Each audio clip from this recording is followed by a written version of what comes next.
Weight loss માટે ખૂબ જ ઉપયોગી અને અત્યારે ખૂબ જ મોટી ન્યુટ્રિશનથી ભરપૂર બ્રોકોલી અને આલમંડનું સૂપ તો અત્યારે રેસ્ટોરન્ટમાં શું ઘરે ઘરમાં પ્રખ્યાત છે અને બધાને ભાવે પણ એટલું.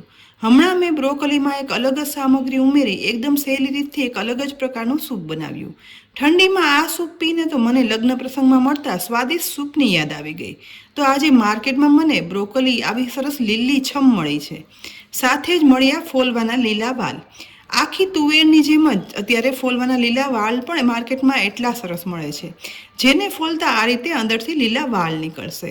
સૂપ બનાવવાની શરૂઆત બ્રોકોલી છે ને તેને આ રીતે મોટા મોટા ટુકડામાં અલગ કરી લેવાની અને દરેક ટુકડાને થોડો એવો કટ કરી પાણીના બાઉલમાં ઉમેરતા જાશું.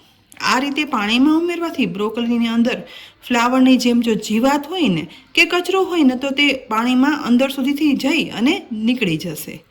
તો આ રીતે સ્ટેમનો ભાગ યુઝ ના કરતા બ્રોકોલીનો ઉપરનો ગ્રીન ભાગ લઈ તેના ટુકડા કરતા જવાના અને પાણીમાં ઉમેરતા જવાના.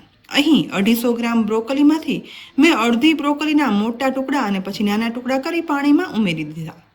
હવે આ રીતે લીલા વાલને પણ ફોલી અને તેના દાણા અલગ કરી લઈશું અને તેને પણ પાણીમાં બ્રોકોલીની સાથે ઉમેરતા જવાના. અહીં ટોટલ લીલા વાલના 11 થી 12 બીન્સ છે તે ફોલી તેના દાણા કાઢી અને બ્રોકોલી સાથે પાણીમાં રાખ્યા છે. તે ઘસી અને સાફ કરી લેવાના.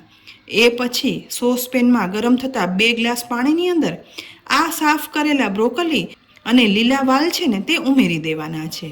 અહીં જુઓ, બ્રોકોલીના પ્રમાણમાં વાલનું પ્રમાણ ઓછું રાખ્યું છે, જેથી એક સ્વાદિષ્ટ બ્રોકોલીનું સૂપ બની અને તૈયાર થશે અને માઇલ્ડ એવો લીલા વાલનો મીઠો ટેસ્ટ આવશે. હવે એ પછી 1/4 ટીસ્પૂન જેટલું મીઠું પણ સાથે ઉમેરી દેવાનું. આ બ્રોકોલી અને બીન્સને એકદમ સરસ ઉકાળવા દેવાના છે.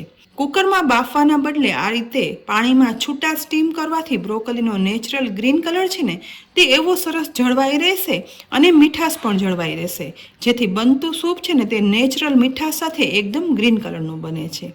લગભગ 5 જ મિનિટ ઉકાળતા અહીં એ પછી બ્રોકોલીને ચેક કરતા જુઓ, એકદમ સરસ નેચરલ ગ્રીન કલર સાથે સરસ સોફ્ટ થઈ બ્રોકોલીના ઇઝીલી ચપ્પુ વડે ટુકડા પણ થઈ જાય છે. તો હવે આ સમયે આ મિશ્રણને ગેસ પરથી નીચે ઉતારી લેવાનું અને સહેજ જેવું ઠંડુ થાય ને એટલે મિક્સરના જારમાં ઉમેરી દેવાનું, કારણ કે આપણે તેને પીસી અને લિક્વિડ બનાવવાનું છે. જારનું ઢાંકણ ઢાંકી પીસ્યા પછી જોઈ શકાય છે કે જુઓ, બ્રોકોલી અને બીન્સનું ગ્રીન મિશ્રણ તૈયાર છે. તો હવે સૂપ વઘારવા માટે ગેસની મીડિયમ ફ્લેમ પર ગરમ થતી કડાઈની અંદર 1/2 ટીસ્પૂન ગાયનું ઘી ઉમેરી દઈશું. ઘી ગરમ થાય ને એટલે તેમાં તજ, લવિંગ અને તમાલપત્ર એક ઉમેરી દેવાના. સહેજ એવા જ મિક્સ કરી એકદમ સરસ તે સતળાય અને સુગંધ આવવા લાગે ને એટલે તેમાં 1/4 ટીસ્પૂન જેટલું જીરું ઉમેરવાનું અને તે ગોલ્ડન બ્રાઉન સતળાઈ જાય ને એ પછી પીસેલું બ્રોકોલી અને લીલા વાલનું મિશ્રણ છે ને તે વઘારી દેવાનું. મીઠું આપણે પહેલેથી ઉમેરેલું હતું એટલે આ સમયે ચાખી અને વધારે 1/4 ટીસ્પૂન જેટલું મીઠું ઉપરથી ઉમેરશું. સાથે મરી પાવડર પણ ઉમેરી દેવાનું, જે લગભગ 1/2 ટીસ્પૂન જેટલો મેં ઉમેર્યો છે. એકદમ સરસ ચલાવી અને મિક્સ કરી લેવાનું અને આ બ્રોકોલી અને વાલના સૂપને ઉકળવા દઈશું. આશરે 4 થી 5 મિનિટ ઉકળ્યા પછી હુંફાળ આવવા લાગે ને એટલે આ સમયે અડધા લીંબુનો રસ ઉપરથી નીચોવી દેવાનો. બસ હવે બીજું કાંઈ જ કરવાની જરૂર નથી. લીંબુનો રસ મિક્સ થઈ જાય ને એટલે મીડિયમ થિકનેસ સાથે નેચરલ ગ્રીન કલર સાથે બનેલા આ બ્રોકોલી અને લીલા વાલના સૂપને હવે ગેસ પરથી નીચે ઉતારી લઈશું.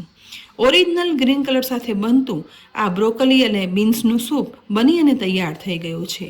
ગરમા ગરમ અત્યારે શિયાળામાં પીવો ને તો ખરેખર મજા આવી જાય. હેલ્ધીની સાથે ટેસ્ટી પણ એટલું જ. આ બ્રોકોલી અને લીલા વાલનું સૂપ બનાવી અને પીશો ને તો ઘરમાં બધાને ચોક્કસ ભાવશે જ અને પ્રસંગે આપણે જે ટેસ્ટી સૂપ પીએ છીએ ને બસ એવો સ્વાદ. તો ફ્રેન્ડ્સ, ખૂબ જ નાની છતાં ઉપયોગી આજે બ્રોકોલીના એક અલગ જ પ્રકારના સૂપની રેસીપી મેં તમારી સાથે શેર કરી. ચોક્કસથી બનાવજો અને પછી મને કહેજો કે બ્રોકોલી આલમંડનું સૂપ અને બ્રોકોલી બીન્સનો આ સૂપના સ્વાદમાં શું ડિફરન્સ છે. રેસીપી ખરેખર ઉપયોગી લાગી હોય ને તો લાઇક કરી અને શેર કરજો. સાથે જ અમારી યુટ્યુબ ચેનલ સબસ્ક્રાઈબ કરી અમારા ફેસબુક પેજને લાઇક કરી અને ફોલો કરી લેજો, જેથી આવી અનેક ઉપયોગી રેસીપીના અપડેટ્સ તમને તરત જ મળે. આવતીકાલે ફરી મળશું નવી રેસીપી સાથે. ત્યાં સુધી આવજો.